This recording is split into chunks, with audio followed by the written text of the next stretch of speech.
नमस्कार, स्वागत है मार्केट टाइम्स टीवी में। मैं प्रियंका तिवारी हाजिर हूं लेकर आज की बड़ी खबरें।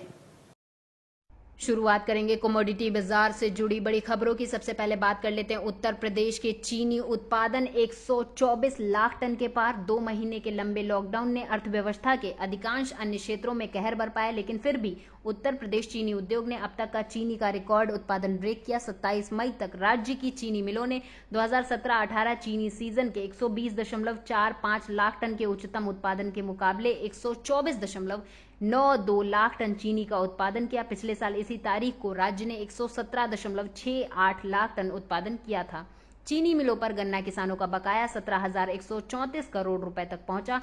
चीनी मिलें इस कोरोना के संकट के समय भी पेराई में जुटी हुई ताकि गन्ना किसानों का कोई नुकसान हो और साथ ही उनकी चीनी बिक्री ठप है, जिसके कारण उन्हें राजस्व की समस्या पैदा हुई और वे गन्ना बकाया चुकाने में भी विफल हैं। ओलावृष्टि से नकदी फसल व फलों को पहुंचा नुकसान। भिलंगना व थ्यूड़ क्षेत्र में गुरुवार शाम तेज बारिश के साथ हुई ओलावृष्टि से नकदी फसल व फलों को भारी नुकसान पहुंचा। मौसम की मार के चलते किसानों में मायूसी छाई। काश्तकारों ने नकदी फसल को हुए नुकसान का मुआवजा दिए जाने की मांग की। बदला मौसम का मिजाज, किसानों के माथे पर चिंता गहराई। अभी तक नौतपा को लेकर अटकलें थी कि मौसम 2 जून के बाद करवट बदलेगा, लेकिन अचानक बदले मौसम ने किसानों की चिंता बढ़ा दी। शुक्रवार को भी बूंदाबांदी हुई। इस वक्त गेहूं कन्ना तो कट चुका, लेकिन छोटी फसल खेतों में खड़ी है जिन्हें नुकसान पहुंचा। सब्जियों के साथ फलों को भी हानि हुई। कीड़े मकोड़ों ने फसल को कर दिया बर्बाद। कीड़े मकोड़े किसानों के फसल को चाट कर बर्बाद कर रहे।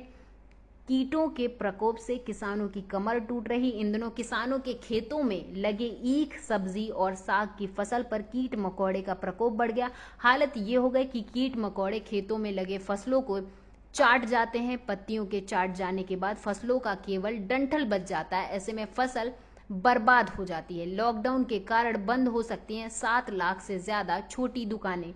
लॉकडाउन के कारण पूरे देश में 7 लाख से ज्यादा दुकानें स्थायी तौर पर बंद हो सकती है। इसमें करीब 6 लाख किराना स्टोर और 1 लाख के करीब रिटेल स्मार्टफोन विक्रेता शामिल हैं। किसानों को चना सरसों बेचने से पहले लगाना होगा अंगूठा।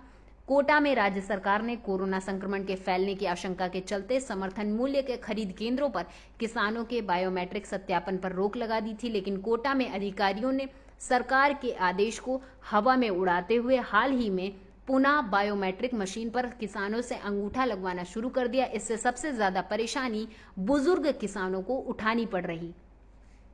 चना, अरहर और मक्का किसानों को नहीं मिल रहा समर्थन मूल्य। सरकारी खरीद नाम मात्र की। मूल्य समर्थन योजना पीएसएस के तहत दलहन और तिलहन की खरीद सीमित मात्रा में होने के कारण किसानों को चना, अरहर, मक्का और सरसों न्यूनतम समर्थन मूल्य यानी एमएसपी से 300 से ज्यादा 1,075 रुपए प्रति क्विंटल तक नीचे भाव पर बेचनी पड़ रही। केंद्र सरकार पीएसएस के तहत दलहन और तिलहन की खरीद कुल उत्पादन का 25% तक करती है। नेफेड अरहर, चना और सरसों की खरीद कर रही, लेकिन कुल उत्पादन के मुकाबले खरीद नाम मात्र की हो रही। इस कारण किसानों को मजबूरन अपनी उपज समर्थन मूल्य से नीचे भाव पर बेचनी पड़ रही। उत्पादक मंडियों में अरहर और मक्का के दाम एमएसपी से नीचे। कर्नाटक की गुलबर्गा मंडी के अरहर कारोबारी ने बताया कि मंडी में अरहर का भाव 4,900 से 5,100 रुपए प्रति क्विंटल, जबकि केंद्र सरकार ने खरीफ विपणन सीजन 2019-20 के लिए अरहर का समर्थन मूल्य 5,800 रुपए प्रति क्विंटल तय किया हुआ। उत्पादक मंडियों में चना के दाम एमएसपी के नीचे। राजस्थान की कोटा मंडी में दलहन व्यापारी ने बताया कि मंडी में चना के भाव 3,800 से 4,000 रुपए प्रति क्विंटल है, जबकि केंद्र सरकार ने चने का समर्थन मूल्य 4,875 रुपए प्रति क्विंटल तय किया है। Bureau report, market times TV.